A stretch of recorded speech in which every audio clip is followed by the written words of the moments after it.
Alright, hello YouTube, welcome back to Doofus K's 3D printer channel. So this is like the third time I've made this godforsaken video because I keep on having issues. Now it's not very bright in here because I don't have any extra lights. So everything was out of focus, but we've powered through it, we have overcome all of the issues, and here we are. So, 3D printer time. It's been about a year since I've made one of these videos. You know, things get busy and whatnot. So in the process of moving, I've decided to kind of resurrect this thing. 3D printers actually, I mean, to me, it's kind of it's a hobby that you can do kind of in your apartment. Well, so we had a house, we are now in an apartment because we moved to a different state and sold our house. So fantastic. I don't have a workbench anymore. This is my computer desk, and so I'm a tinkerer. You know, I like to futz with electronics and whatnot. So I think 3D printing is a good kind of hobby for apartments where you don't have a lot of space. Now, obviously, there's the whole fire thing, but we'll just gloss over that. That's fine. So, so let's back up a little bit in history here. Let me get this. So, I had originally got the 3D printer, built my 3D printer with a J-head. I don't have that thing anymore. Oh, well, I might have it, but I don't know where it is. Oh, I forgot one part. So, I was having issues with that. Well, it was kind of my own issues. I stripped out the thing. Another common thing, because I did the same thing to this thing. So this is a Chinese knockoff E3D V6, all metal hot end. There's no PTFE tube in here. There could be.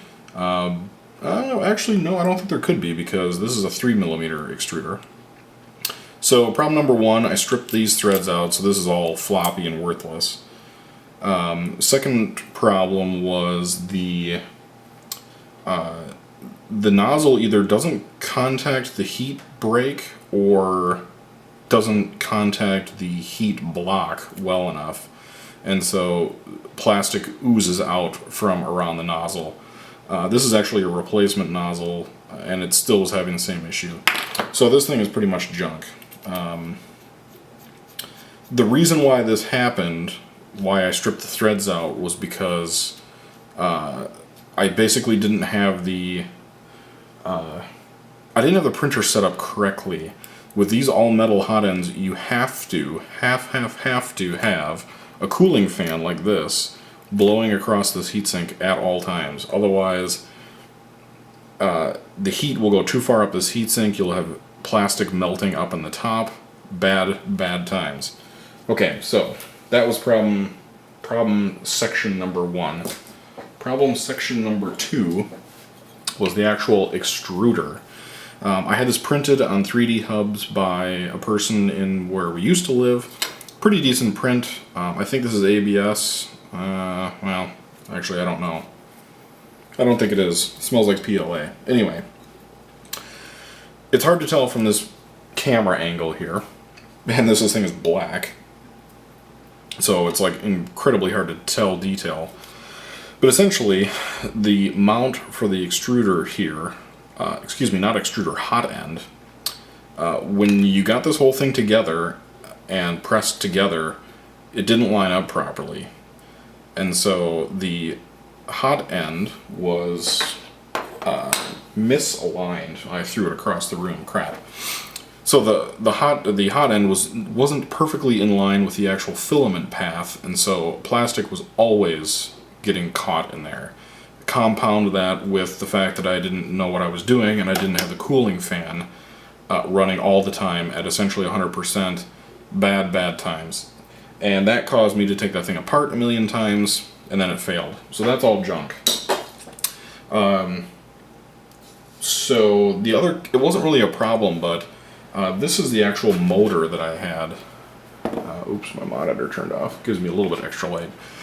So this is the motor that I have for the extruder, and it is really heavy. Now obviously the metal is heavy too, but the whole contraption for the extruder was really way too heavy. And I wasn't really concerned about print speed, but I mean 3D printers are freaking slow. And so I wasn't really concerned, but I want it to go faster. Let's just put it that way.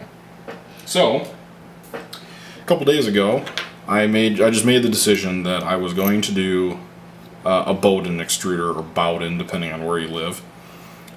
So first of all, I was going to replace that crappy hot end with a better one. I almost pulled the trigger on an official E3D, but I'm just a cheap ass, so I ended up buying this one. So I'm looking on eBay right now. It was $37 US shipped from eBay for all this stuff. So the actual hot end, heater block, or heater cartridge, thermistor, all the Bowden pieces that you need, a cooling fan, mount, extra nozzles, extra heat breaks. There's even a heat break with a PTFE tube in here. Yeah, I mean, the actual E3D hot end isn't much more than that, but like I said, I'm a cheap ass. So I think this is all going to work fantastically together. This one actually is a little bit better quality. It's a little hard to judge these things until you actually start using them, but I think the actual threads are machined better. The machining job on that other one that I torched is not very good. So so this will be the new hot end. The heater cartridge and thermistor out of the other one are fine. In fact, the other ones I'm probably going to take out because I don't have connectors on these, and I don't know where my soldering iron is. I think it's in my storage unit. So I'm not going to be able to get my soldering iron out until we buy a house, essentially, which is going to be probably like 6 months from now. So we're going to have to fabric cobble some shit together here. So that's number one. Number two is the actual extruder. So Bowden extruders. Bowden extruders, for those of you that don't know. Normally this extruder part and the hot end part would be very close together, actually mounted onto the X-axis, the one that goes side to side. Depending on your printer, I guess. Actually, no. Side to side, if you're looking at the printer, should always be X, I think. Anyway, this stuff would all be mounted on the X carriage. And so this is all really heavy, and it essentially slows your printer down, which I think I said before. So now what you do is you take this whole chenille, you mount it somewhere else, usually on the top or the side of the printer, and you have... I actually don't know what the difference is between these. One of them is black and one of them is blue. So let's call this the input. And then you have this Teflon or PTFE tube, and then the filament goes in one end, gets crimped in between the drive gear and the idler, and just gets pushed out another tube that's screwed into this end. And actually on this end, the input, you don't really need a Teflon tube. It just depends on where your filament is coming from. Usually it's out of a reel, of course, but so this is kind of the new hotness. Also, this is 1.75 millimeter. The other one that I have was 3 millimeter. There are differences, supposedly. Well, there are differences between them. 1.75 millimeter, I don't think it doesn't require as much pressure to actually put the filament into the hot end. And so the extruder can be less torquey, essentially, and so then you can get away with stuff like this where you're directly driving the filament off of the stepper motor versus the Wade's type where you have this gigantic gear wheel thing, 5-to-1 reduction or whatever it is. Oh, I forgot a piece. So I'm hoping the combination of all these different things is going to make this a lot better. Who knows? We'll see. It's going to take a lot for me to get this crap all together. So the other piece I got was this. It's a i3D. What am I saying? Prusa i3, not i3D. I'm mixing up my brands here. It's an i3 rework X carriage with the inductive sensor mount in here. So let me just reach behind the camera here. So this is my inductive sensor. I have some of the pieces off, but essentially it sits on the printer like this, and then the sensor gets mounted behind, and you can then adjust it this way based on the height of your hot end. So it's hidden behind the printer. How sweet is that? I think this is really cool. I don't know, I might be a huge, well, I am a huge nerd, but I think it's a cool idea. Get stuff out of the way. Okay, so, same thing, this is actually PLA. I got this printed on 3D hubs by a guy that lives not too far from me. He runs a hub on there. $6. I think it was like $6.60. It's maybe a little high, but I don't have a working 3D printer to print it myself. So, so yeah, I think that idea is really cool. The 3D hubs thing.